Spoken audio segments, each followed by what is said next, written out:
I gotta go. Okay, are you ready, Andy? So Yeah, I'm grabbing my, hold on. okay. That's a funny start to a meeting. I'm trying to get you to 310.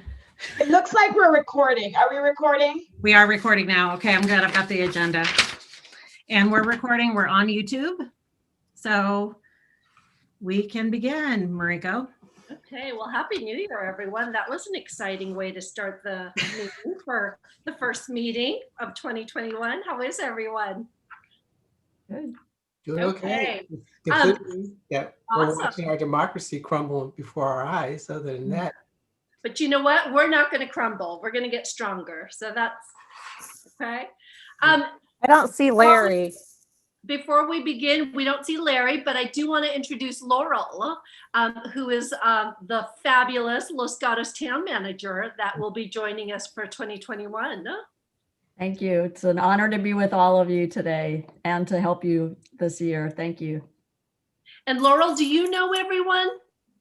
I know everyone by name, but I haven't had the pleasure of meeting all of you in person. Okay. So what a delight to see you all this afternoon.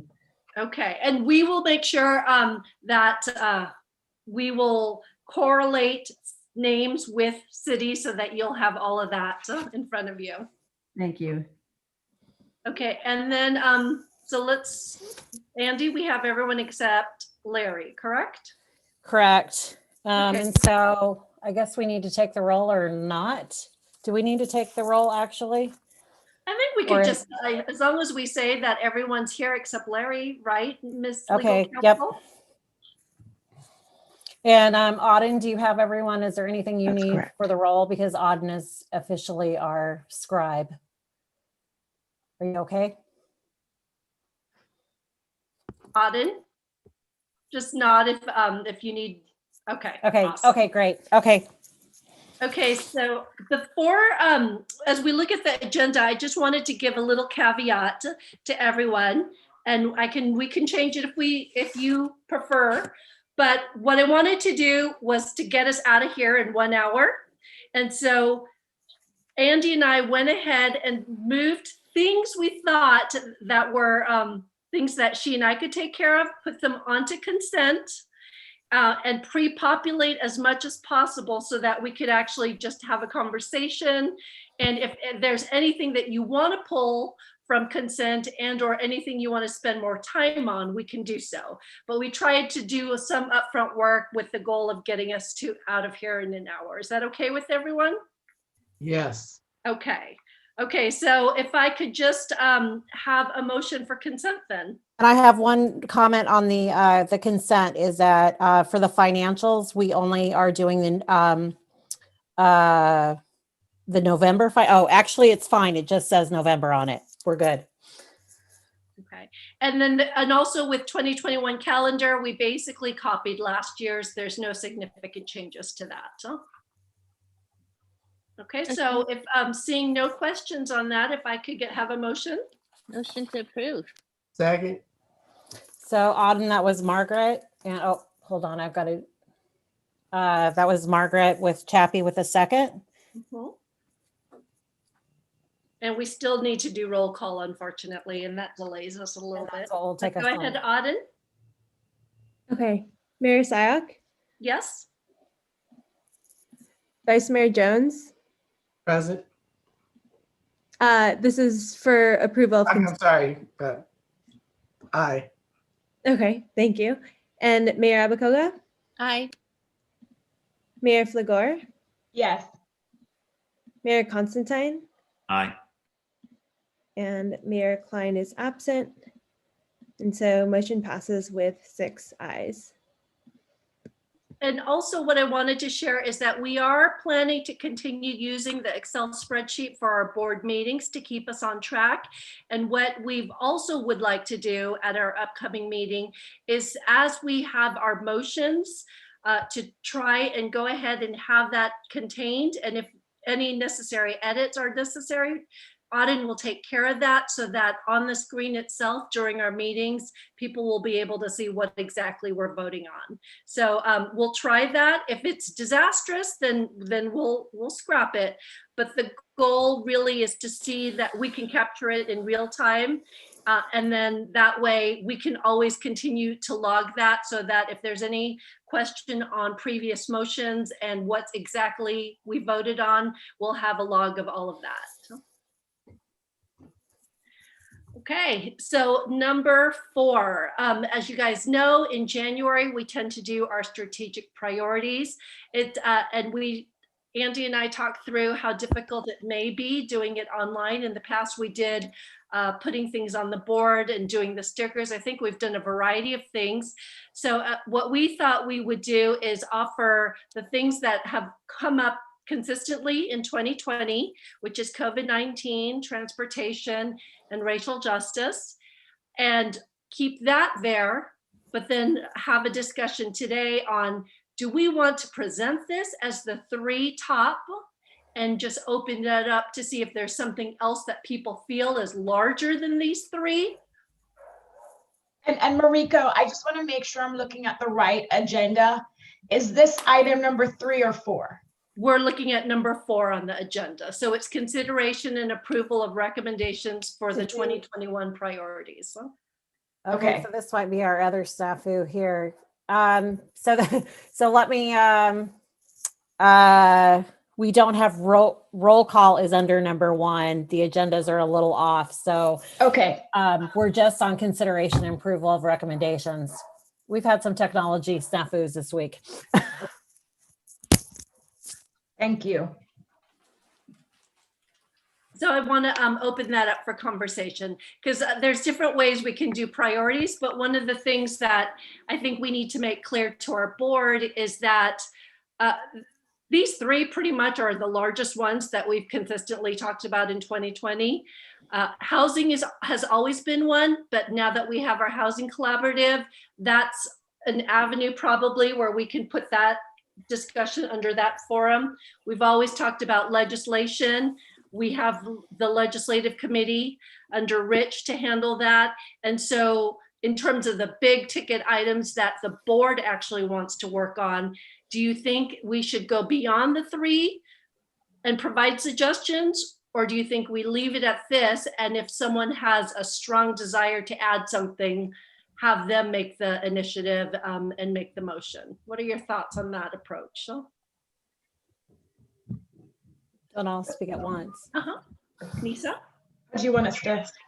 So I understand we have the housing collaborative, Mariko, but I can't imagine still not having housing as one of our priorities as a board, because you talk to any colleagues in our county, this is top of mind. So I know the housing collaborative does a lot of work for us. And they're the working group, but for me, I still think it should be listed as an identified priority. Okay. Okay, so then if we move to 4, and I'm just looking, well, first of all, what are some other thoughts, nods, shakes, Margaret? I think that's fine. And I was going to suggest, could we add homelessness to or housing and homelessness? Because right now I feel like the homelessness issue is even a more urgent matter. Actually, especially with the eviction moratoriums, yeah. So if we added the 4th as housing and homelessness, I'm people, fine with that. I think that should be it, though. I think 4 items is good. okay. And do you, does anyone not like the idea of just presenting, these are our 4 recommendations and keep it at that? And if someone has a larger one that they'd like to replace, we can open that up for discussion at the board, but not necessarily doing what we've done in the past where it was just a brainstorm. Okay, so I'm seeing nodding heads. So then if that's okay, then we will have COVID-19, transportation, and actually I want to spend a little bit of time on transportation. We put VTA in parentheses. Obviously it's under the umbrella of transportation, but does anyone feel that VTA has to have its own subset? No? Okay. Racial justice, and then housing and homelessness. And what we'll do is we'll present as these are our recommendations that we work on. And again, open it up as an opportunity. If anyone has a higher priority that they think should be replaced, that should replace one of these, but the goal really being that we're going to stick to 4. Awesome. Can I get a motion on that? So moved. Second, Okay. And then the next, Nisa made the motion and Chappie made the second. We Yeah. do have to have a vote, Mariko. okay. And then Auden using our, there you go.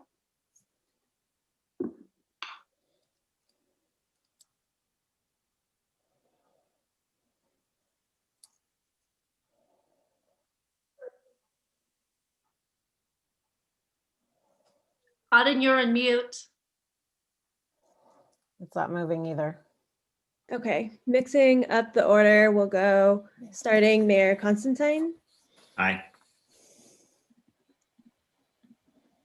and Mayor Flagor, Yes. Mayor Abakoga, Aye.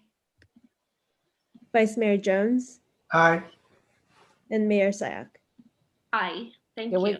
we can't see the votes on it's showing the consent still, just FYI. There we go. Can you see it now? Yes, Okay, great. Thank you. Okay, so that passes unanimously. Thank you. And then at that point, once we have, at the board meeting, we could probably go into the logistics of how we create those subcommittees. And we could follow what we've done in the past. And just so everyone knows, what we've done in the past is we've asked for volunteers, but we have kept, generally speaking, we have kept these subcommittees at the ad hoc level, so not a majority of our members. And we could do that via email, right? So people can sign up. Yes. And then at the February meeting, we will bring back what that roster would look like. Yes. I Okay. also expect that we will have a few people who have not been appointed to a committee or to the city's association board or legislative committee will want to serve on the committees, just to let you know. I've already received some inquiries. Okay. And we can do that, correct? Our bylaws allow it. Okay, thank you. Okay, so item number 5, Vice Mayor Jones, if you wouldn't mind giving a report out on our meeting with the Roundtable Ad Hoc Committee? Thank you, Mariko. So yes, we met on the 5th. Mariko, Mary Lynn, Kathy Wabanabe, Glenn Hendricks, myself, with Chantine as our legal counsel, we all met. And we had 2 letters that were sent to the roundtable expressing our requirements in terms of moving forward. And one of those requirements was for the roundtable to create an exit strategy. So they did their due diligence and they came back to us in that meeting and said, based on their efforts to find another fiscal agent, that they weren't successful. And so they needed to have a plan from us in terms of how they can move forward, having the Cities Association as the fiscal agent. So we had a discussion and it was agreed that they would come back to this meeting to present their plan and strategy of what they're going to present at the meeting on the 14th to address our concerns. So that's why we're going to have them come today to meet with us to tell us what they're going to do in terms of presenting on the 14th in terms of their strategy moving forward. Thanks. And one of, if you don't mind, Vice Mayor, I think logistically and process wise, what I wanted to focus on was we understand that it's the board that will make that decision. And so today, what we wanted to do was to share with the executive committee the conversations we've had, knowing that this is the presentation that will be given to the board. At that time, the board will make the decision, and that this is more laying out what that and how that discussion will be next week. That is And one of the things that we did agree upon was perhaps starting off with what was the original motion, and then their plan to address the original motion in about 7 to 10 minutes. And then we'd open it up for conversation, questions, and then ultimately a decision. And depending on what that decision will be, whatever next steps that is. And right. so would you agree with that's how we characterize the end of that meeting, Vice Mayor? I would agree with that, as well as at least the expectation was at that meeting for the board to vote on whether to move forward with continuing to be the fiscal agent or to have a subgroup or ad hoc committee that would address the specific issues that the board has, and particularly the executive board, and for that ad hoc committee to come back with their recommendations in terms of how we're going to address those issues. Correct, correct. And so what I wanted to do is I do notice that in our attendees list, we do have 2 members of the ad hoc committee present. And so I wanted to see if Kathy and or Mary Lynn would like to speak to us in preparation for next week's board meeting.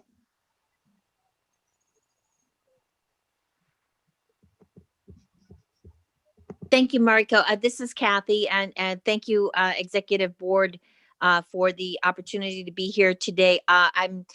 I know Mary Lynn is on the call, and I'm going to defer to Mary Lynn since she is also the chair of the roundtable and has been very instrumental in finding another fiscal agent to be on behalf of the roundtable. And so I'm going to defer to Mary Lynn and then follow up with her if I feel there's anything else. Thank you. Thank you. I've raised my hand. I don't know if you can hear me. Yes, we can hear you. Okay, thank you. Yes, you've summarized it well. I believe that Glenn would be on the call, except he thought it wouldn't occur until about 4 o'clock so you're being very efficient. I know that he shared with me today that he and Shantine had a discussion and that some new facts had been brought to her attention. And we are hoping that because there has been no discussion to date with Cities Association having to do with the plan that we submitted, that we will have enough opportunity to discuss what needs to be discussed so that we as a body, meaning the SCSC roundtable, will be able to continue to provide the services that are necessary to our vast regional community.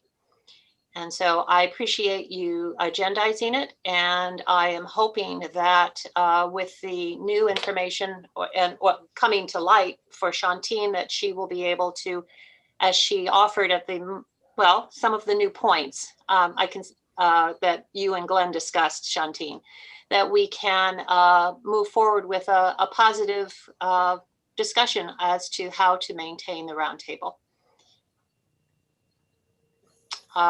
Kathy was pointing out to me that it's unfortunate that not any one of you, and even Larry, has ever served on the roundtable, so that you haven't had firsthand experience with what we actually do.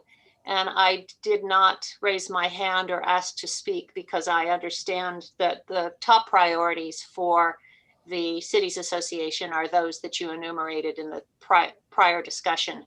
But I do want to impress upon you all that what the roundtable does do actually is beneficial to the county as a whole and beyond.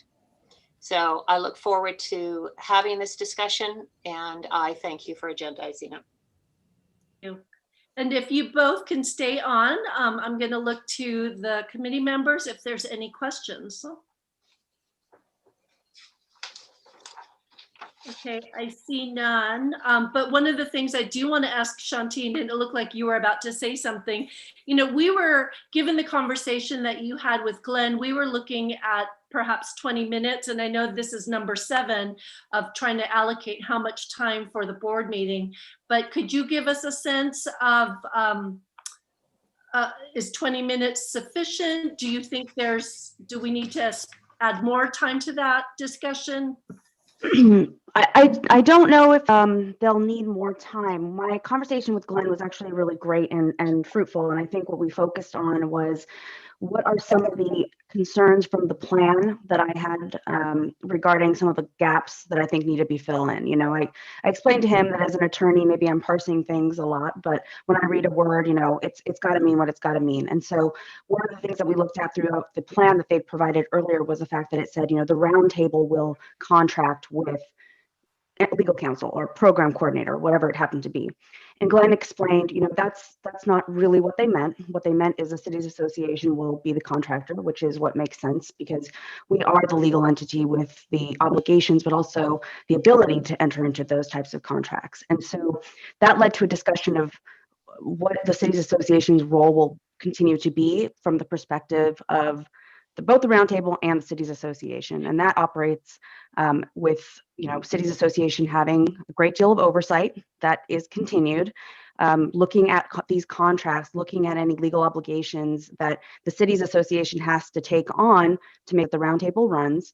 And what Glenn and I talked about is that when he brings the presentation forward, or whomever has that discussion next week, is that they really clarify that this plan is not going to sideline the cities association, that it's going to still involve the cities association as, you know, as he put it, the mom and pop, and that the cities association ultimately is going to have the say.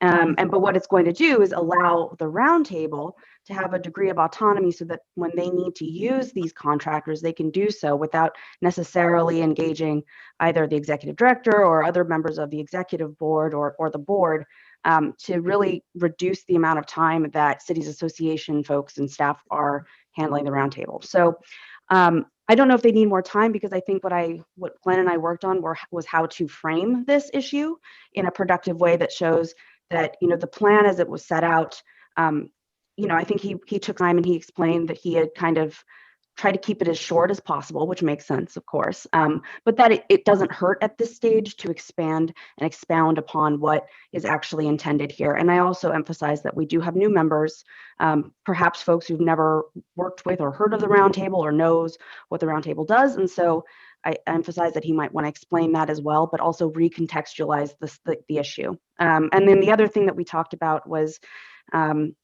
because the nature of the motion that, you know, the cities association had initially passed, which was about exit, that the roundtable will take the time to explain sort of the shift from exit to continual support, why that is where we are now, and then how we're going to be able to work together going forward. And so I think it was very fruitful in that regard. I don't know if there were new facts, but there were certainly new ways of thinking about the you know, problem statement here, and then how we can move forward as, you know, two entities. And of course, I emphasize that I certainly don't make the decisions, and also, you know, the executive board are not going to make the decision today. It's going to be with the board of directors. But I did want to get him off to a good start as much as possible in terms of what I thought might be questioned or expected of that presentation. And actually, I like how I'm going to follow on what Shantine said, because it is, and as Kathy and Mary Lynn said, this has been 2 years in the making. If I look to the committee members, if there is additional information you think that would be helpful to help frame next week's conversation. I know Vice Mayor Jones talked about articulating what the concerns were and how they mitigated it, but it would be helpful for both Kathy and Mary Lynn and Shantine and Andy to understand how else you think we can frame that conversation to be productive. Margaret? Thank you. That was my thought, because we have come across certain concerns over the last 2 years, And, frankly, I just want to have a frank conversation about them and how they will be mitigated moving forward. I don't know if this plan, I haven't seen it, and maybe it's in my mailbox, so I don't know, but it would be helpful to get that plan. But more specific, like what you mentioned, Shantine, was helpful to, and I'm like interested in a little bit more detail. For instance, like just to be really specific, I've heard one of the challenges is the staffing of the roundtable. So how is that being approached? What does it mean to have autonomy versus, oversight of the city's association? I'm not treasurer anymore, but that was one of my concerns as treasurer, is having to sign off on these expenses, but not really having an understanding of what they were and so forth. So I hope that we can have that in-depth, detailed discussion so that we can all have peace of mind that we'll have a positive relationship moving forward. Thank you. Lisa? Thanks, Mariko. And I agree with Margaret. And to piggyback on to what Margaret just said, because the executive committee had raised these concerns, I'm curious whether or not we could see the plan. And I know we only have an hour today to see the proposed mitigations, because I wouldn't want to be in a situation where this comes to the full board and whatever is being proposed, we haven't had a chance, because we raised the concern. And so I think it makes sense for us to see the proposed mitigation plans to address these concerns. Because if, for example, there's a proposed plan and we don't think it adequately addresses the concern, then it will take away from the real focus of the meeting with the board to vote on how we move forward. So to Margaret's question, do we have that proposed? Is this something we can do now? And I am very curious to see how they're planning to address some of the concerns that were raised, because if we can give them feedback today to say that doesn't really address it, maybe you want to do XYZ, then they'll be better prepared for the board meeting next week. Okay, and actually, Kathy and Mary Lynn, are you prepared to answer that question, or do you think that Andy? I just want to I don't know if everybody saw the chat. The proposal is in the packet. And so that you can see what the proposal is. Yeah. And I have a question. This is Kathy. Based on what Shantine just said in her conversation with Glenn, Shantine, are some adjustments or changes going to be made to the proposal that was initially submitted at the meeting on Monday? Do you know? Glenn seemed to suggest that was the case. I don't know. I mean, it would be up to you all if you're going to make changes, actually. So okay. I did talk to him about some specific areas in the proposal, the one that's in the packet, where I had concerns. Some of them that I did raise during the ad hoc, the meeting with the ad hoc members on the 5th. For example, using the terms very carefully when we say that who is going to be the contracting party, to ensure that it says cities association, and then describes as much detail as possible how other mechanisms are going to work. So for example, if the cities association is contracting with the program coordinator, is the roundtable going to search for that program coordinator? Who's responsible to do the groundwork? Is that a contract that is going to come from the roundtable for cities association review? Is that how they perceive this? Or will the cities association, create that contract and then push it forward myself? So I don't know if you all will be making those changes or if that's something that you're comfortable doing, but my conversation with Glenn involved a lot of discussion about those specifics and things that I thought needed to be fleshed out, at least from my perspective, before we before we'd even be able to have a truly meaningful conversation. So another area of concern for me was that there's a list under, I believe it's item 3, I'm not looking at it right now.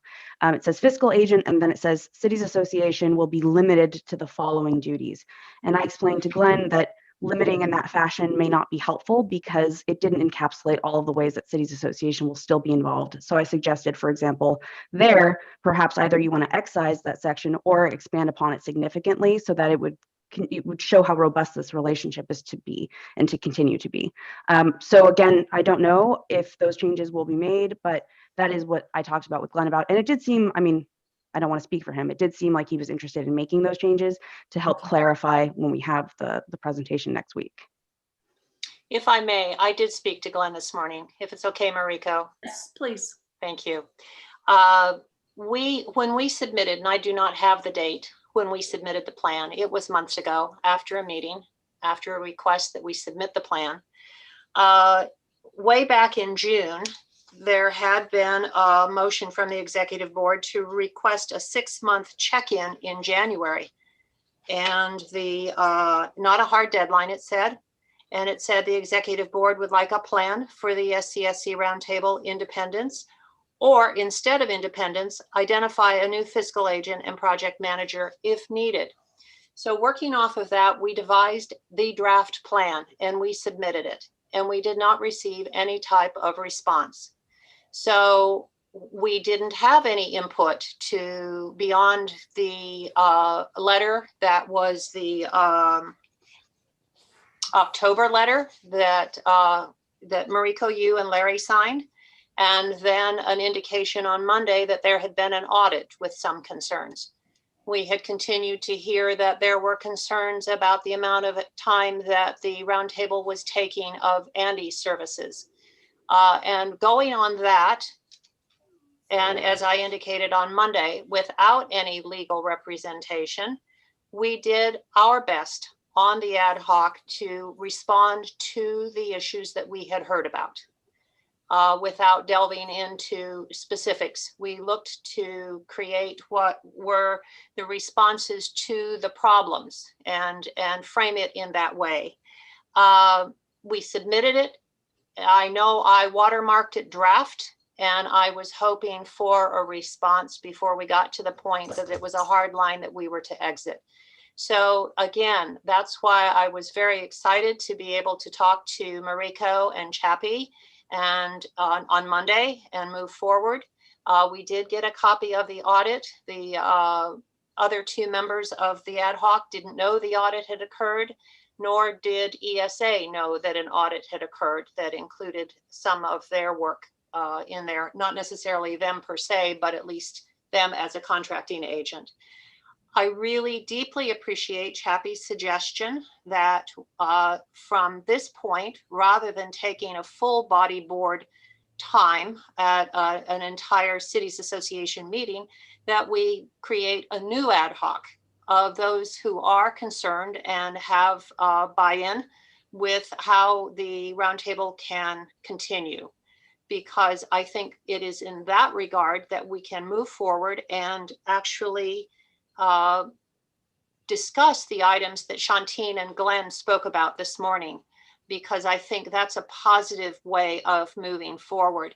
Again, the plan that we submitted was one for discussion. It was not an absolute. We have heard, not in specific formal writing beyond the October letter, that there were concerns about the expenses, even though Andy was at all the meetings and reviewing the expenses, and I was at all the meetings and reviewing all the expenses before the 2 of us approved them and then sent them on, Margaret, in this case last year, for your oversight. Today, I held a meeting with Evan Wasserman and Chris Siqueira from ESA, and asked them if there was any other additional way that they could indicate how those expenses are used. Once they ask for the expenses, they have been so precise that we even get the route that the train takes when they come in. We get what they ate, meal tickets. If there is a need to get deeper as to who these people are, we're happy to provide that. But of course, that means that's another added expense for them to account for what they are doing in a contract already signed by us. So I always felt the oversight was there. Had there been any specific concerns, Margaret, as chair, I would have loved to have heard specifically from you or from anyone else who was on the board, specifically what we needed to do to meet your expectations. And so again, I'm not trying to take up a whole bunch of time. I would love to propose that in the sense of efficiency for the upcoming board meeting, that we be able to look at this as a movement forward. Again, I read you the June letter that we were to provide a plan and talk about how we could move forward. And so in moving forward, I would like to look at forming an ad hoc so that we can actually work through the issues of concern on both sides and move forward with cities as our fiscal agent. Any questions? So just one So- follow-up, Yes. Mariko. Go ahead, Nisa, and then I'll turn, and then Margaret afterwards. Thanks for that, Marilyn. On the program management or program coordinator, I just quickly, while you were talking, I looked at the proposal. What is the timing of that? Because I know that was one of the concerns we discussed last time, the bandwidth of our executive director to continue to support the roundtable and the need to have the roundtable hire its own program coordinator.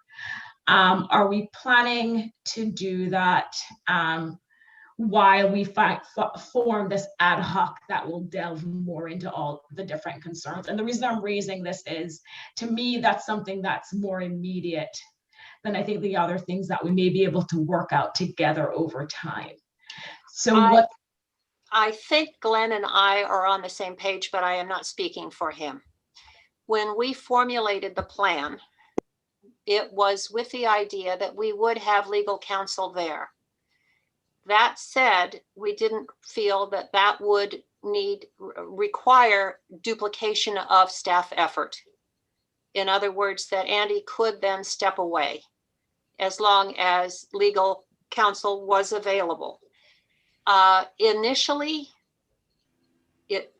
from the very beginning, and I was involved from the very beginning with the formation of the roundtable, there was expectation that Andy, as the executive director, and she performed all the duties brilliantly, was essential to the formation of the roundtable. It was time intensive at that point.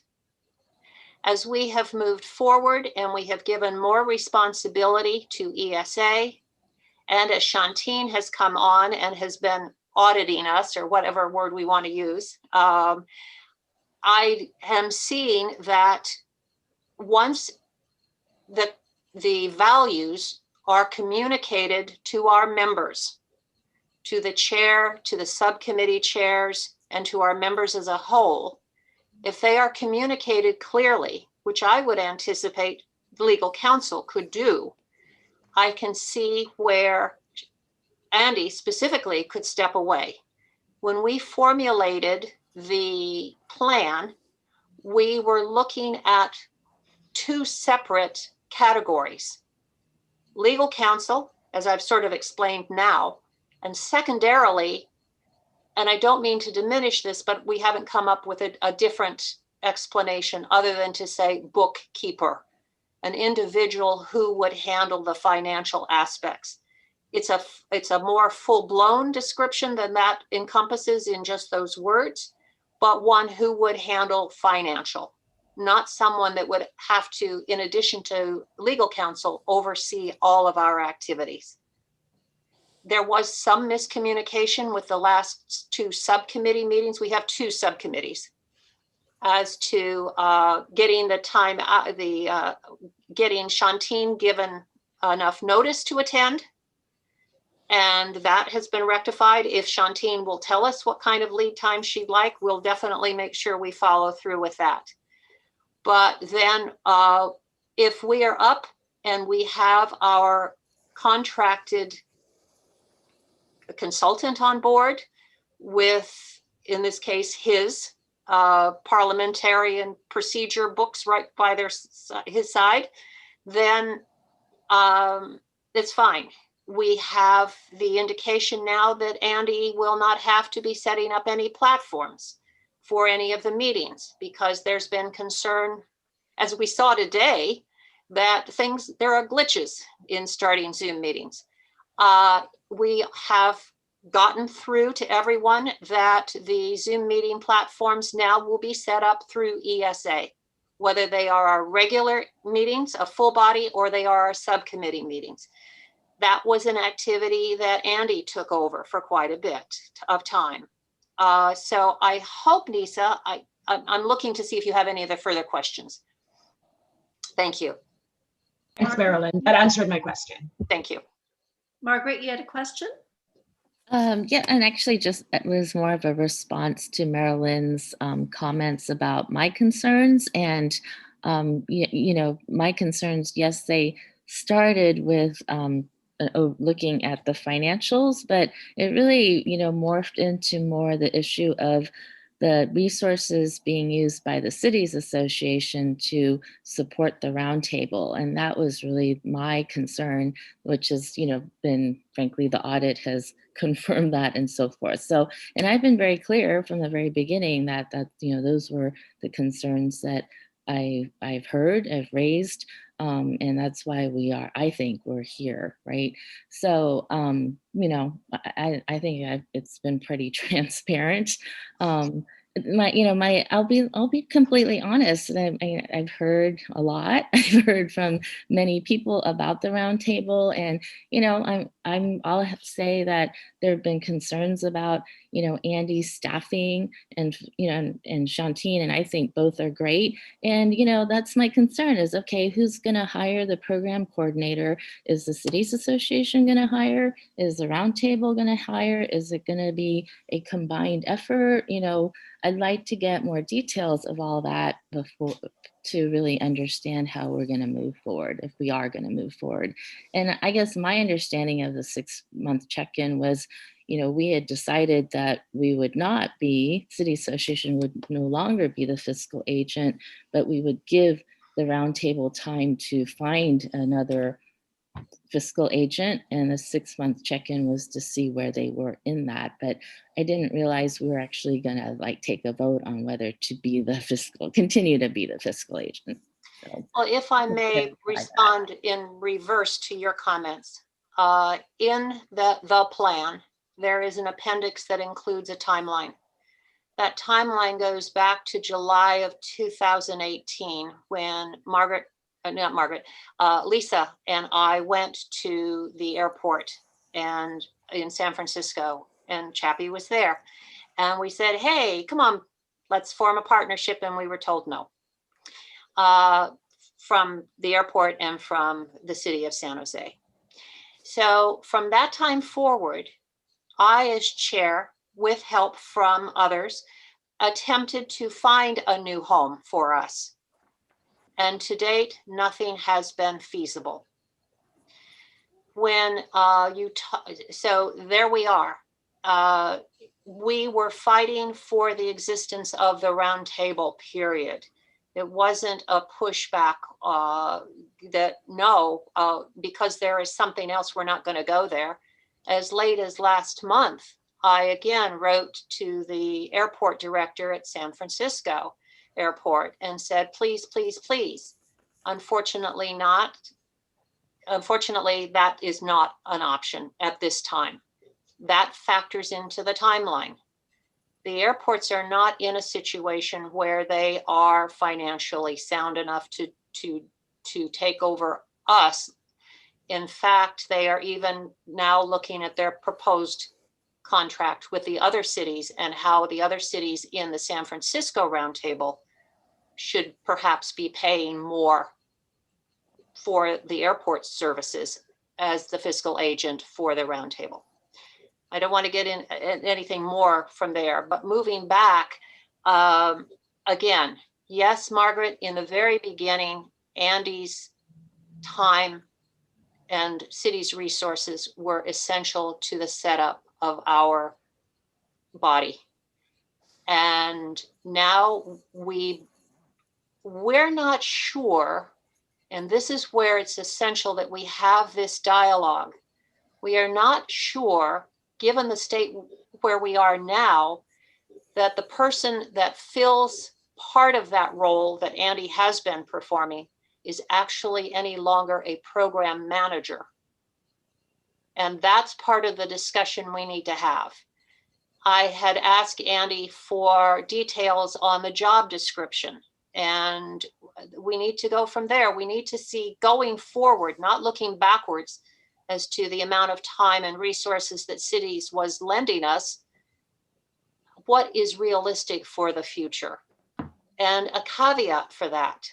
Yes, 8 cities, but the entire Bay Area is served by our roundtable. So, for instance, Actually, there are people. Margaret, does that answer your question?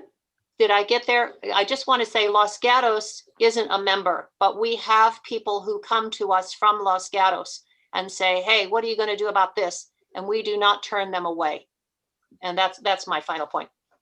Margaret, does that, any further questions? Yeah, that's fine. Thanks. Okay, Rich?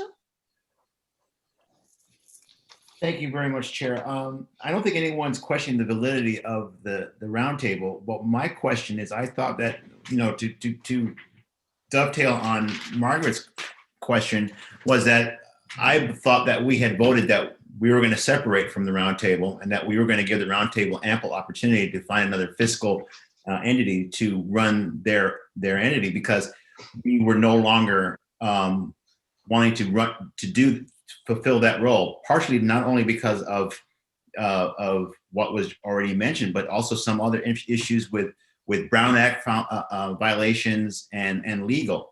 So I'm wondering, it doesn't sound like the conversation is moving in that direction, and I'm just wondering if I'm hearing it wrong or if we have changed direction. Well, and hold on, I think that's where it would be helpful, and I've asked Andy, when we have items that are coming back, to always bring back the original motion so that we know exactly what was decided on and and that helps frame the conversation. And so to your point, Andy, do you and Auden have exactly what that motion was? You're on mute. I do, and I'm going to show it to you right now. Okay. So, Andy, isn't that what I just read to you? Yep, it is what you read, but they'd like to see it, so I'll just put it up I here just as needed well. to confirm it. I'm going to highlight it right here. This is what. We're seeing a white screen, Andy. Oh, that's really, okay. Sorry, let me try again. Wanted to make sure I wasn't the only one seeing a white screen. Yeah, hold on. Thanks, sorry. It's one of those days, right? Right here. Can you see that it's highlighted? Are you seeing the screen or not? Yes, we can see. Okay. Requested a 6-month check-in in January, which is not a hard deadline, on the following items: a plan for independence from the Cities Association or for the roundtable to identify a new fiscal agent and project manager if needed. Revisit the bylaws and MOU with updates to terms for roundtable independence. Okay, so I just wanted to make sure that's where we're heading. Yes, and so I do actually what you're looking at right there is what I'm working on for the staff report, all the information that I'm trying to put together for you and the board for next week. And so if there's other information in the background of the roundtable that you think would be helpful for me to provide to you, or if you want to tell the ad hoc committee if there's something else that you would like them to provide, but it would also this would go along with their with whatever their proposal is. But I want to make sure that our new members will have, background information about why the roundtable was formed. Andy, have you seen Glenn's request to come on board? Yeah, I moved him over. He's over. Guys, we're talking over. No, I hear echo feedback. That's because everybody has their mic on. Okay, so let's not talk over each other, please, and let's wait till we're called on. Okay, Glenn, I see your hand up. Yeah, hello. This is Glenn. I wasn't finished. Oh, I'm sorry, Glenn. If you could hold on. Yes, Rich. Sorry about that. So my question is that where we are heading, and then we're just now going to give the roundtable more time that they need to find a fiscal agent? Or is there some other option that is being talked about that I'm not really understanding? Okay, and if I may, I'll answer that. I'll jump in to answer that. So Perfect. when Vice Mayor Jones and I met with the ad hoc committee, again, we explained that because this had not been agendized and we weren't agendizing it till January, we as an executive committee did not have an opportunity to discuss, and that's why there was no response. So, again, that letter was to represent the executive committee. It wasn't a letter from Mayor Klein and myself. And so because we have not had that opportunity until today to have the conversation, that's why there was no response.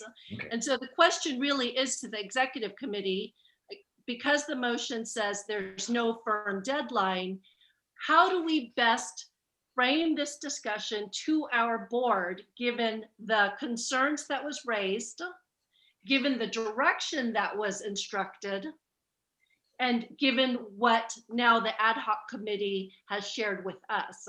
So that's where we're at, Mayor Constantine. Hopefully that helps answer the question. It does. Thank you very much. Thank you, Chair. Of course. And Glenn, go ahead.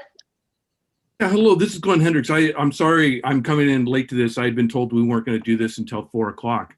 I was hoping to wrap up at 4, but No problem. To really address the question, and if I'm repeating things, I'm sorry. It's that, yes, the roundtable has been looking. We understood your request to try and find somewhere else to go. What we found is there is no other entity that can provide the fiscal agent roles.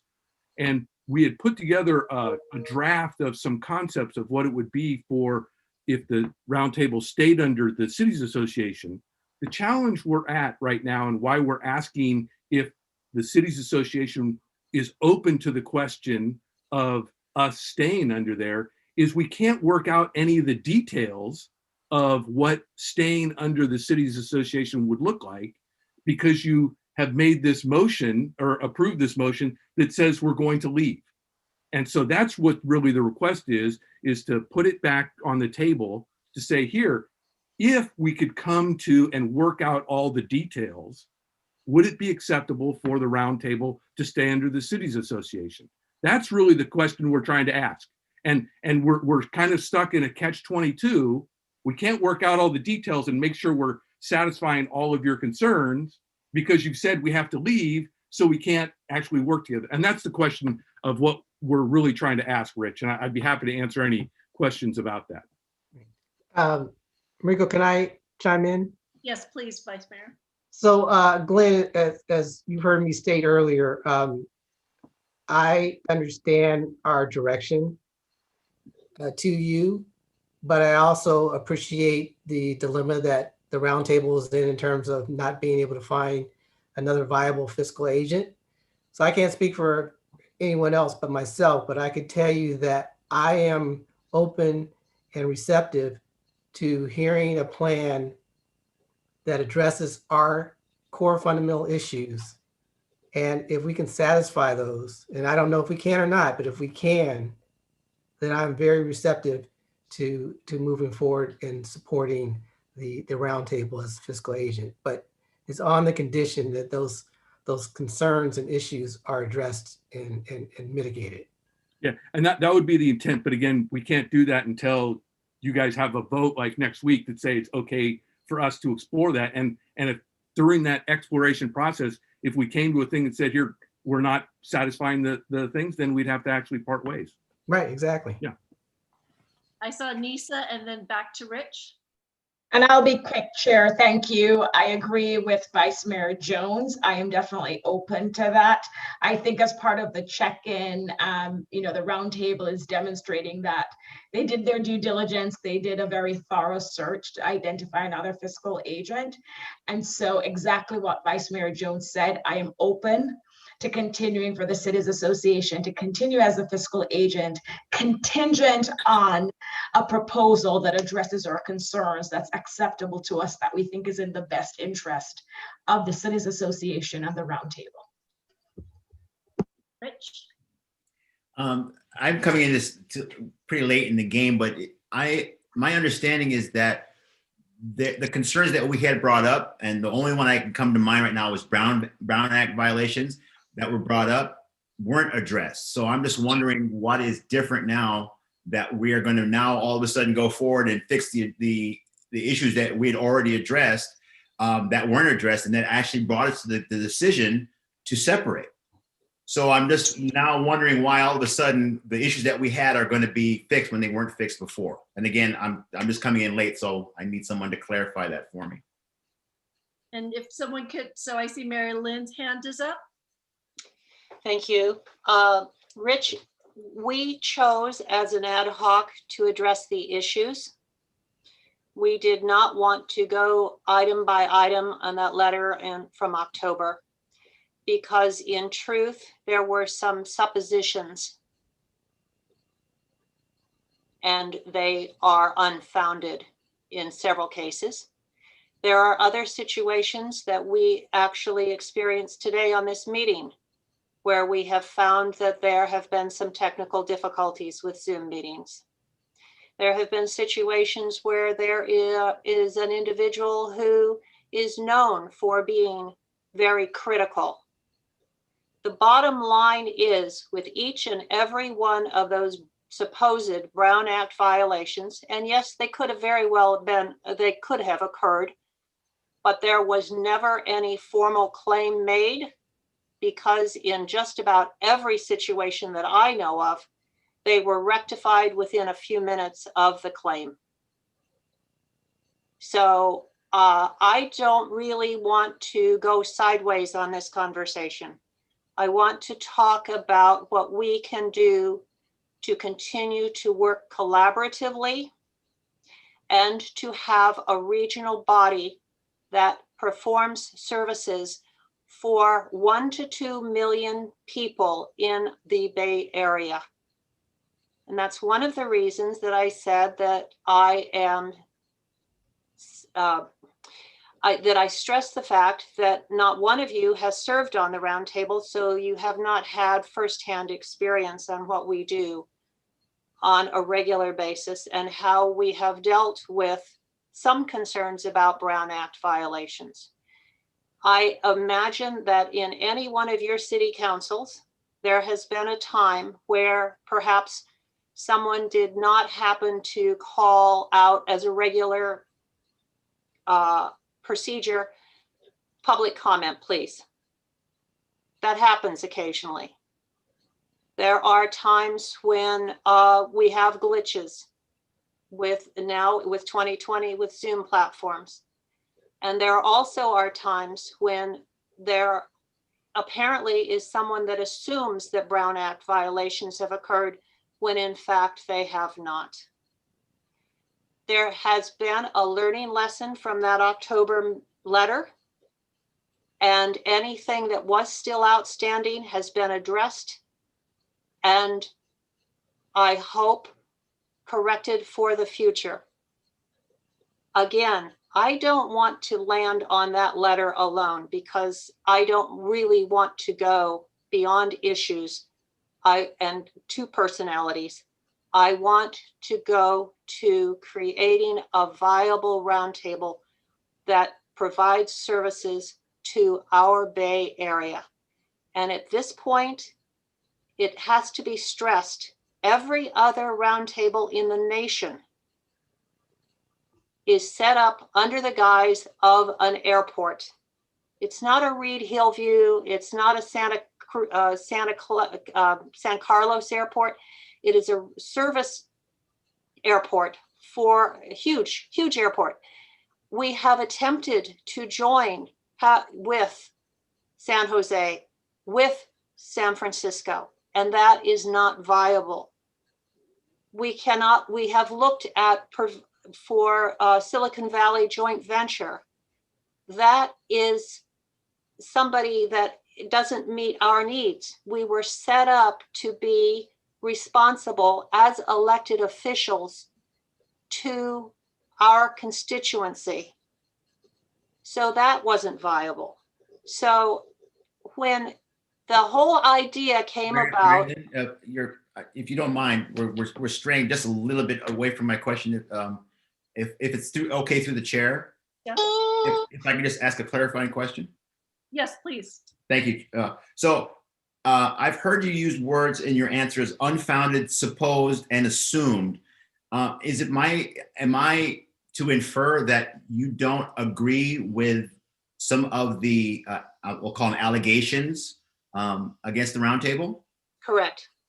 Okay, well, I think maybe that might be part of the problem. And there is maybe a disconnect, or one side is putting forth an opinion and the other side's not agreeing with it.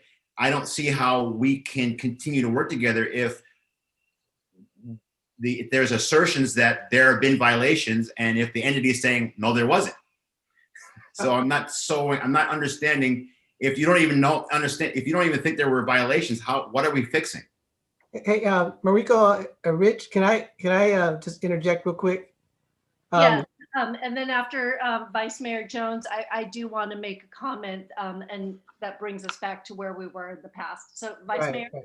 So I understand everything that you're saying, Rich, and I understood everything that Mary Lynn said, but I think that we're at the point now where it really doesn't matter what your opinion is.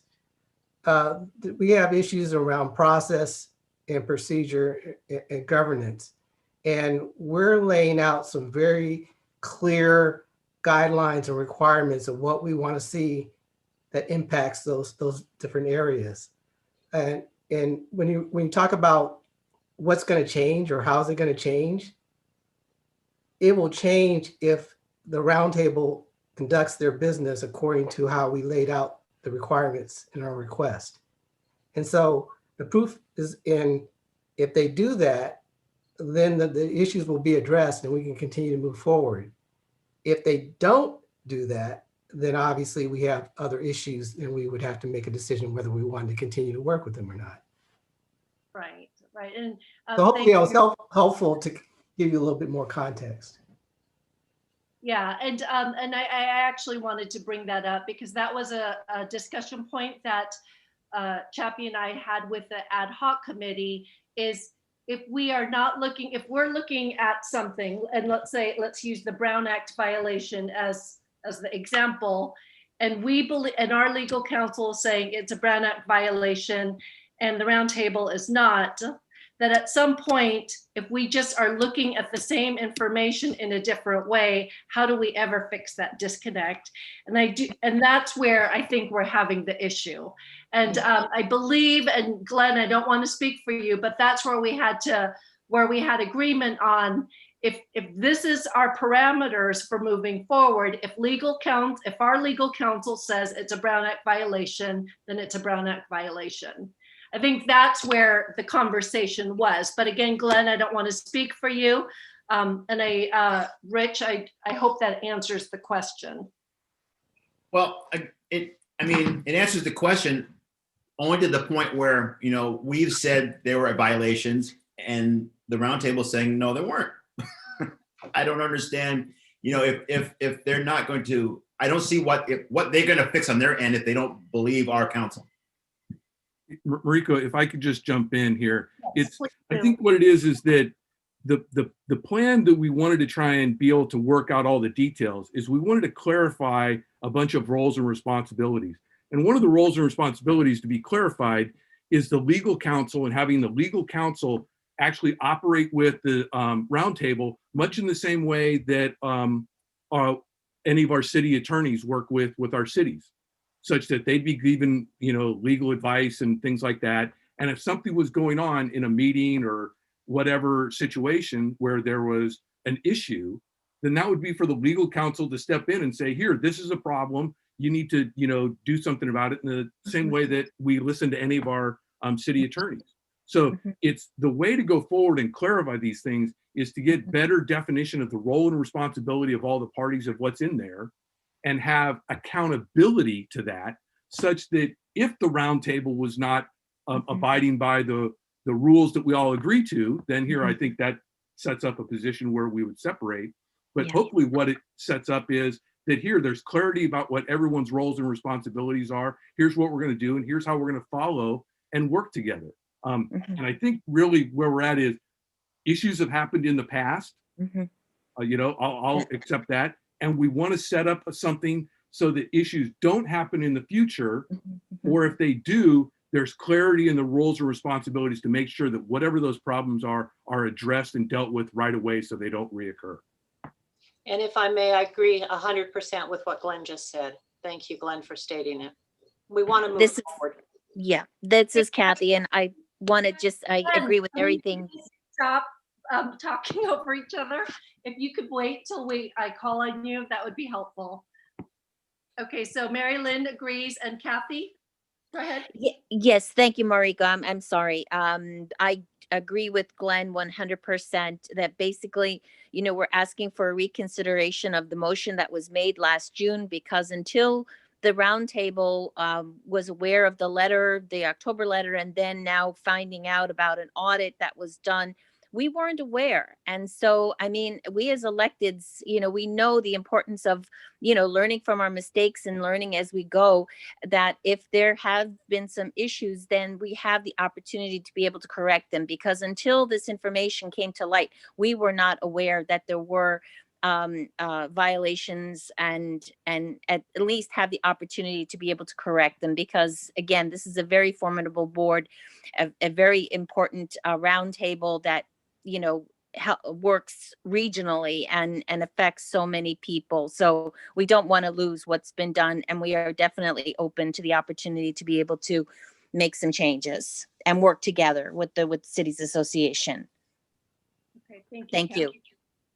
Okay, so committee members, I'm gonna, unless there's any questions, I'm gonna close the public portion of this, and I would like us to bring us back to the original motion as Andy showed us. And again, understanding that it was a check-in, and understanding that how do we facilitate this conversation to our full board so that it's productive? What would you as committee would like on January's board meeting agenda? Would you like the presentation as it originally stated, and then have that full conversation? Do you feel like there is another conversation that has to be had before, and we push this to February? I'd like some guidance. I'd like to hear from all of you on how you would like to proceed. Well, I'll kick things off. I think we should have the presentation on the 14th. There's nothing that says that we have to make a firm decision. We can make a firm decision, or we can vote to, again, form that ad hoc committee that can come back with, you know, the mitigation strategy and measures. But I think it would be good for the board to at least get educated and exposed to the issues, and then we can make a decision at that time in terms of what the next steps are. But I definitely think that we should have that discussion on the 14th. So Mariko, if I may, I have a quick comment. The auditors very much want us to have a conversation with the full board. Okay, so the way we were originally envisioning it was to bring it back on the 14th. And again, trying to help frame the discussion so that no one is, we're all working from the same page. What the original motion was, will give the ad hoc committee opportunity to respond to that motion and explain why there's a shift from exit to staying. And then we'll have another 10 minutes to have conversation like this of what it is that the board feels is needed, and how we move this forward. Yes, Nisa? So 2 questions, Mariko. So when you say 10 minutes for the board, are you referring to the executive committee or the broader board? The broader board. And then what is the ask of the board? And the reason I'm asking is I can see board members turning to us as the executive committee and saying, well, you're the ones who raised these issues. And so I'm wondering if we as the executive, so I do think we should bring this to the board, the bigger board, and get a full discussion and get them to weigh in. I'm not sure what the ask of that board is. I'd love clarification there. But I'm also just thinking, if I were a board member, I would want to hear from the executive committee, and that maybe you or Chappie, on what our concerns, because you know what our concerns were, because we made the motion, and what's our response to what's being said. Okay. And one of the things that Chappie and I had shared with the ad hoc committee was framing it in 3 large kind of like principles, right? The legal issues that we've discussed, the Brown Act violations, the financial, which the audit had discussed, and clearly trying to figure out how do we compensate Cities Association for the time that has been involved with this.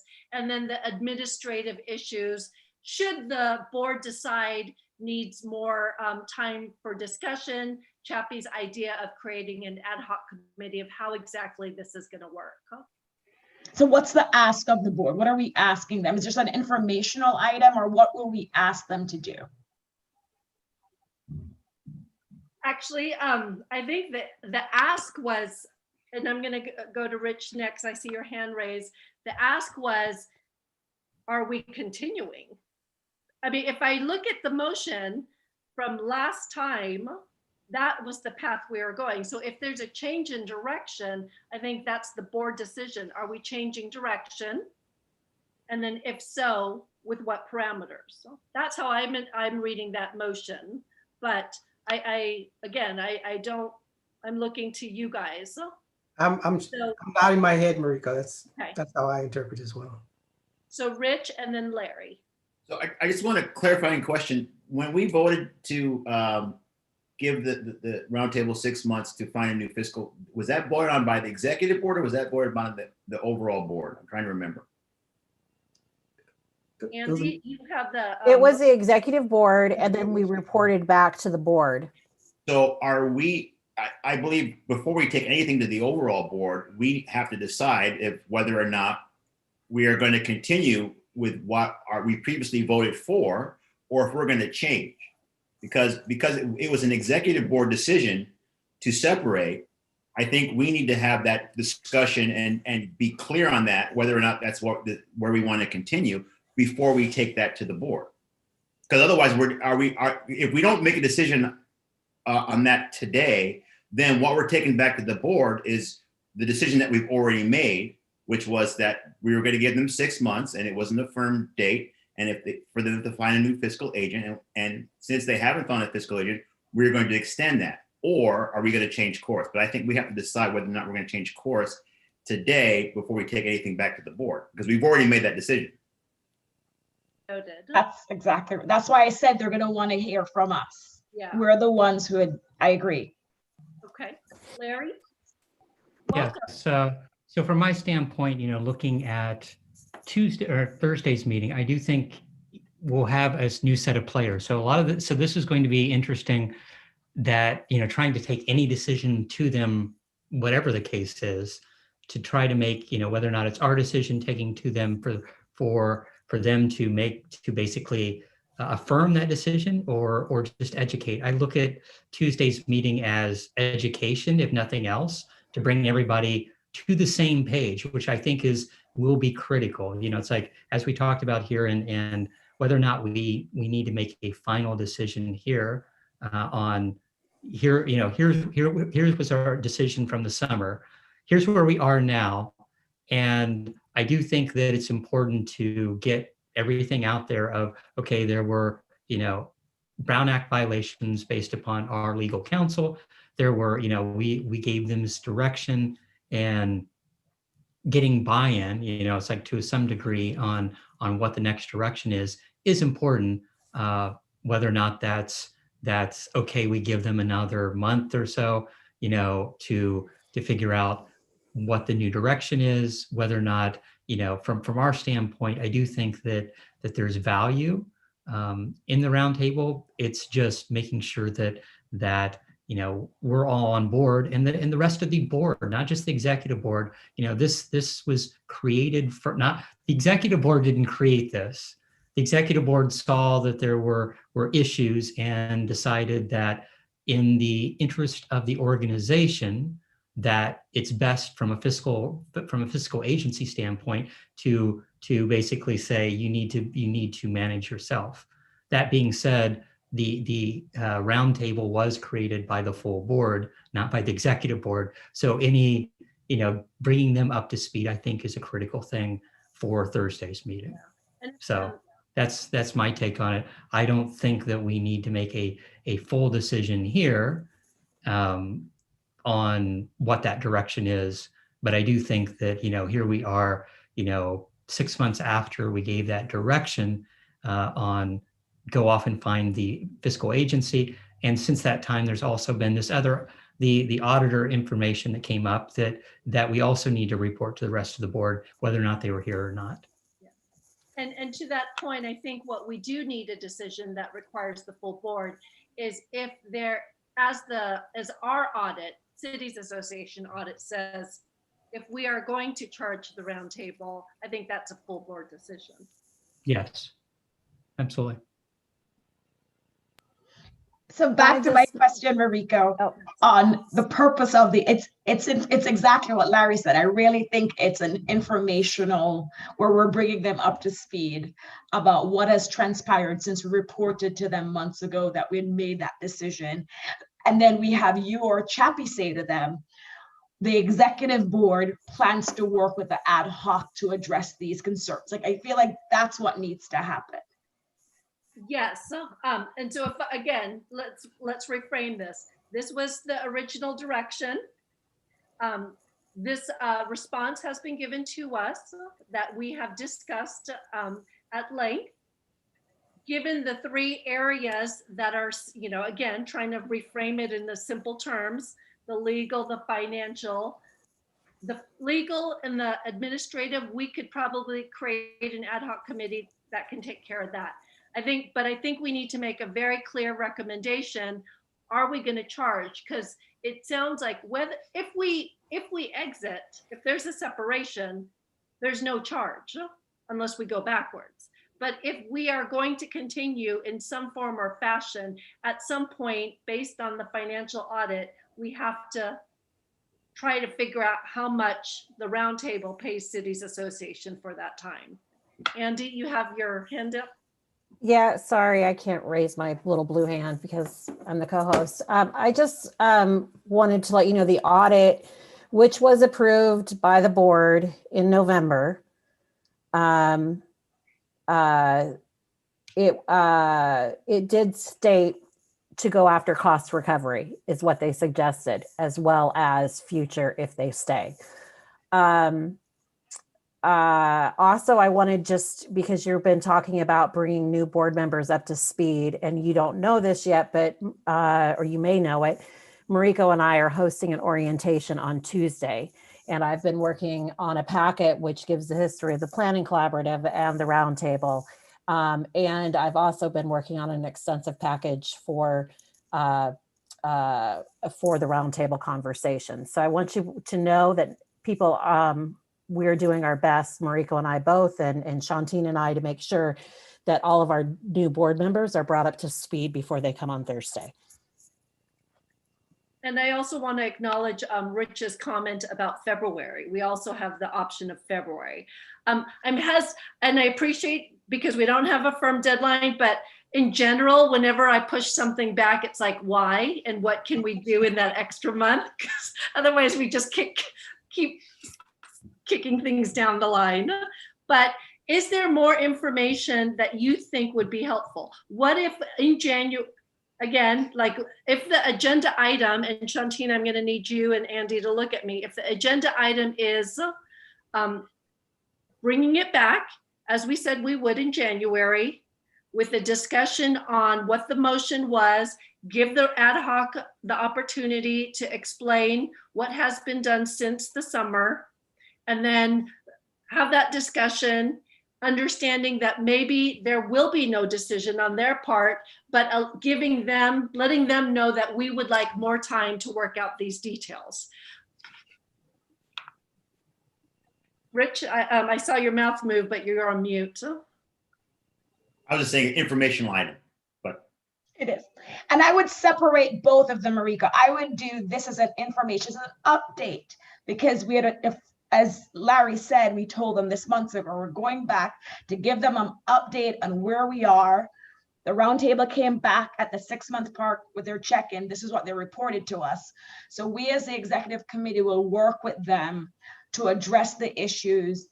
That's one thing. And then I would separate the whole cost recovery item that Andy just raised. We should not merge those two. The cost recovery is separate and apart from the separation. For the cost recovery, it's whether or not the board wants to start, and I don't know if it's going back or moving forward.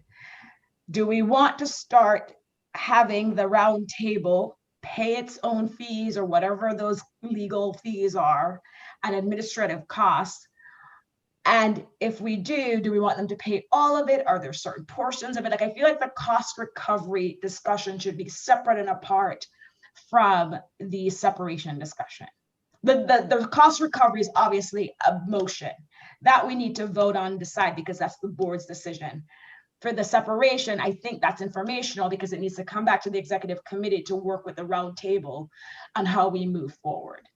Okay, real quick before we continue the conversation, just because I know in my own town, when we have a hard stop of 4:30 on our agendas, we have to have a motion to extend. Shantine, do we need to do that for Cities Association?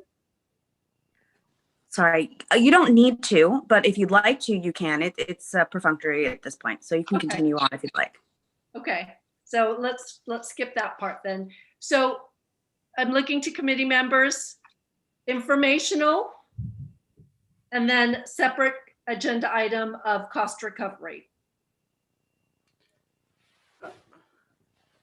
I'm trying to understand if we are giving direction or informing the board that we're working with the ad hoc to address the outstanding issues.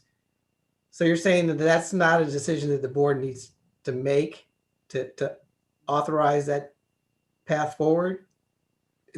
I'm just trying to understand. And that's where I'm going to ask Shantine to weigh in, because that's also Sure. where I need clarification. Because again, if I go back to the original motion, there was agreement by the full board for an exit strategy. So if we're Right. switching gears, does that require a full board? It would So, and oh, I'm sorry to go interrupt. ahead. I can't raise my hand either for some reason. Here's my understanding of it. The way that the initial motion was posed said that in January, we should expect a check-in, we should expect an update. And that update was supposed to be about an exit strategy. So obviously that's what we've all been anticipating. And now we understand that the update is something quite different. It's going to be about potentially supporting the roundtable going forward. So I do think this needs to go generally to the board overall. I don't think that the executive board needs to make a motion here, because the understanding is that they're going to make a presentation with the check-in for all of us. And I think we said December or January, not a hard deadline. And then the board can go ahead and either take it under just advisement for discussion and deliberation, which it sounds like, is one option here. And I think I support that. I think that's a good idea. Or on the other hand, the board could take this under for action of some kind, which is to say, okay, you've made your check-in and now we're going to make a decision, or we are going to have to take this under further advisement. And then they can make a motion that says, we're going to work with the ad hoc committee of the roundtable to discern if there's a path forward. So I don't think that you all need to make a motion here. I think what needs to happen is that the board will listen to what the presentation is next week and can either take action and say, thank you for that presentation, we're not interested in continuing to support the roundtable, or they can say, thank you for the check-in, now let's either form an ad hoc committee to work on this, or we can make a decision that says, actually, we're willing to continue to support you, full stop, and let's form a committee of some kind to continue to work forward. So the issue is, I think that we have to inform the board of what the purpose is. And the purpose is that we need to have a plan from the roundtable. and we thought that plan was going to be about exit. It's now about continuation. Are we willing to work with them to continue, or are we not willing to do that? And we're just going to say, thank you for your presentation, but at this point, we're not interested in moving forward with the roundtable. Okay, so I saw Margaret's hand and then Nisa. Thank you. So I guess that's where I think that there does need to be a decision or a recommendation from the executive board, being whether we recommend that we continue to work with the ad hoc committee or not. And that's where I go back to some of the comments about, the board will probably look to us for some kind of recommendation, since we are probably more close to this issue than they are. And so I think, we as an exec board have to decide, is this something we think has a potential, or, and are we willing to put in the resources to, work through the issues or not, frankly.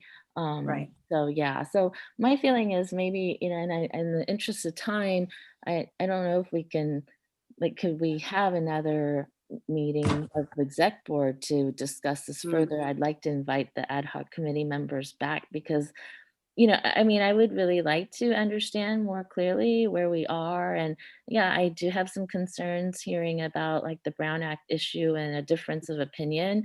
I'll be straight up and say, if we're going to be the fiscal agent, then if our legal counsel says there's a Brown Act violation, then I expect that the, roundtable fixes that. And if they, disagree, honestly, I don't really care if they disagree. If that's what we decide needs to happen, then it has to happen. And if they can't, do that, then I just don't see us seeing, eye to eye and being able to continue to be the fiscal agent to support them. Okay, and then Chantine, let me go to Nisa first, unless it was a direct response to that. It actually was, and I'm so sorry, Nisa, to interrupt. Go ahead, please. But I just wanted to say that I there is nothing in terms of legality here.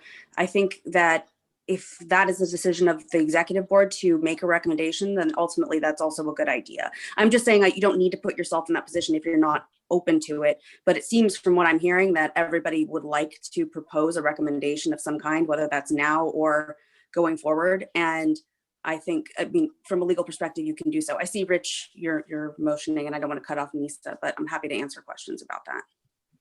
Okay, let me go to Nisa first.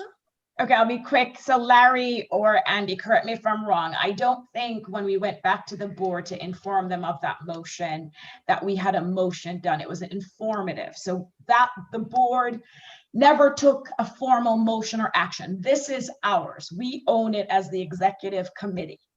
So when I think of January 14th, going back to what I've said a couple of times now, and if we want to postpone it, that's also an option. But going back on January 14th, it's really to update them to say, we came to you, we told you we took this vote. They've come back to us at the 6-month check-in. This is what they're saying. We wanted to keep you apprised of what's going on.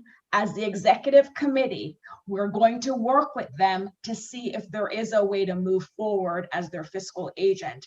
We will keep you posted. So that's one option. The other option, I think, is what Margaret proposed, which is we take it off the January 14th agenda, work with the roundtable until we do have an agreement, and then take it back to the board to say, this is what happened. They came back to us. We've now worked with them, and we're coming back to let you know that this is what we approved. Here's the update. So I see it going in two different directions. I personally think there is value in going earlier to the board next week, just so they know what's going on. People talk, just say, we want to keep you apprised. We did this. Now you may hear that we're reconsidering. This is why, and we're going to continue working with them, and we'll keep you posted. And then I saw Rich's hand, or was it just a hand gesture? No, I wanted to speak, but I'm also have to be very careful because I often talk to myself on Zoom, and you guys are watching me, so I'm gonna have to go do this. No, my point is this: we made a decision And we are now talking about taking it to the board, which I totally agree that we are taking in this 6 month. And I'm going to continue to beat this dead horse. My only thing is this is to Margaret's point. If we're thinking about changing direction, then we as an executive board have to make that decision. Again, I think we have to make that decision today. If we're not, if we're still moving in the direction of separation and we want to give them more time, and we're going to give the board this informational item, and then we're going to just let it lie until we figure it out. But if we're going to change, I think we need to vote on that today, on whether or not we are going to continue with the vote that we had taken, or if we're going to change. I don't think we can just change without having a vote, is what I'm trying to say. I mean, because I'm thinking of it as, on our council, when we make a decision and we vote on it, we can't just talk about it in closed session that we're gonna change direction and not have another vote on it. So that's the only thing I'm saying, is that if we are not going to separate from the roundtable, we need to actually have that vote. That's my opinion. Okay, anyone else's hand up that I'm missing? Okay, well, given the Larry. Very quick. And so I did want to confirm what Nisa said. I think we took it back to the board as an informational item that the executive board had made, and kind of gave them an update at that point. From my take, and whether or not we need a vote, and I might be, in the minority here, that we actually need to take a vote right now. But at the last meeting, in the June meeting, we made a decision to go one direction. Part of that was we would reevaluate whether or not, in January, were they ready to meet that finding a secondary fiscal agent, and at that point, and kind of getting that result here. No, the answer is no. They don't have a current solution. So probably, so I probably agree with Rich that we do need to make a decision that we conceivably undertake or entertain extending the time to evaluate whether or not we would maintain them and continue as a fiscal agent. But from my standpoint, conceivably, this is still under the same guise as, okay, we reevaluate in January where they are, and do they need more time? Do they need more time? It seems to be now.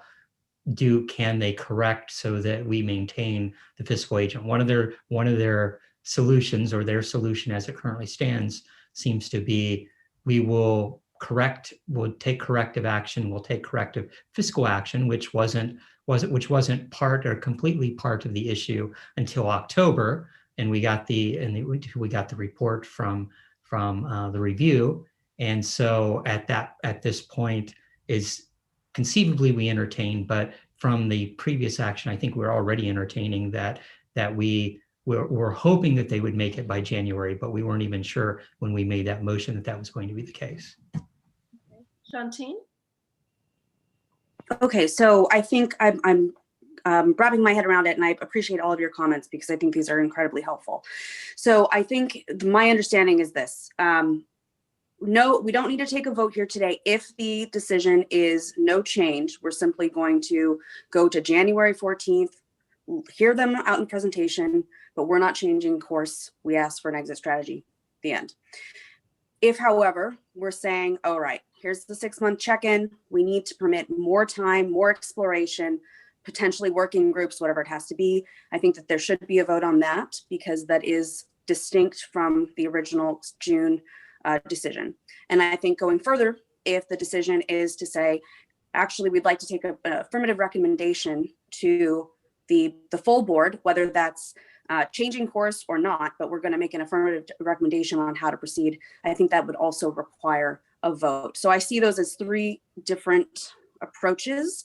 And I think, in two of them, I do think that they are necessary for you all to vote. In the third, which represents really no change in course here, I don't see a vote being necessary, but I do think that given the discussion, perhaps a motion would be helpful at this point. Okay, so given that, I'm going to look to one of you. I'm as going to go ahead. And I'm thank a, you for Shantine for like kind of putting it in three options available. I think there's a fourth. Okay, go ahead. Are you making a motion, Chappie? I'm going to try. Okay, go ahead. If I missed the mark, help me out. I want to make a motion to change our direction and continue to work with an ad hoc committee to address our concerns and attempt to mitigate those concerns, as well as have the ad hoc committee come to the January 14th board meeting to give an informational presentation. Okay, and if I can, just clarifying questions with the motion, when you say we, is it the executive board, or as you have said in the past, is it the creating an ad hoc committee of the executive board? Because if it's the executive board, we have to agendize this and put it on February, or do you want a smaller group? I would want a smaller group. So it would be an ad hoc committee of the executive board. Okay, so let's start with that motion. And I look to everyone, are there any clarifying questions on that motion? And then I'm gonna see, yes, Rich? The motion is to move forward with a smaller ad hoc committee to continue the relationship with the roundtable. To continue the conversation with the conversation.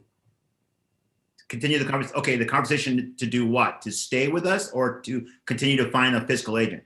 To see if they can address our issues. So to stay with us. That's basically, okay. Yes. Okay, all right. That's my clarifying question. So to stay with the city association. Got it. Thank you. Okay. But we're not deciding. So that's what I don't, if the motion is to jump to that, we're not there yet. Yeah, and that's not. This is really, yeah. So when Richard typed in the chat about we're changing, we're just extending the time for the ad hocs to work together to see if we can address the issues. And then we make the down the road decision, do they stay with us? Like I want to separate those two. Actually, and that's a good point, Nisa, because as we said earlier, there may be just some guardrails like this legal issue. Yeah. If there's no agreement, there's no agreement. So then my question, and then I'm going to go back to Rich, to Shantine, if it's just more time to discuss these clarifying issues, does that require a motion? We're not changing strategy. We're just asking for more time now at this point. Oh, sorry. No, I think if it's just more time, then that's not changing necessarily a full change of course. And so you don't necessarily need to do that, I think. But I do take Nisa's point, which is that we may not be there yet with the commitment to saying at this point, let's explore so that we can look to see if we can still work together. Right. So no decision is made yet. It's right. Just, okay. So I'm going to go to Rich and then I'm going to go to Margaret. And Rich, you look perplexed. It's more time to figure out what are these guardrails that we've been discussing. Like we haven't concluded yet, exit or no exit. That's how I'm interpreting Chappie's motion. Well, I'm interpreting Chappie's motion as we are going to work together to keep the relationship together with the association, the roundtable. What we decided back in January was that we were going to separate and we were going to give them time, or whenever it was, I don't know what exactly the day, we were going to give them time to find a new fiscal agent. So if we are changing direction, as Shantine said, we need to have a vote. If we're just going to give them more time, because it was an open-ended end date. It wasn't 6 months and you have to.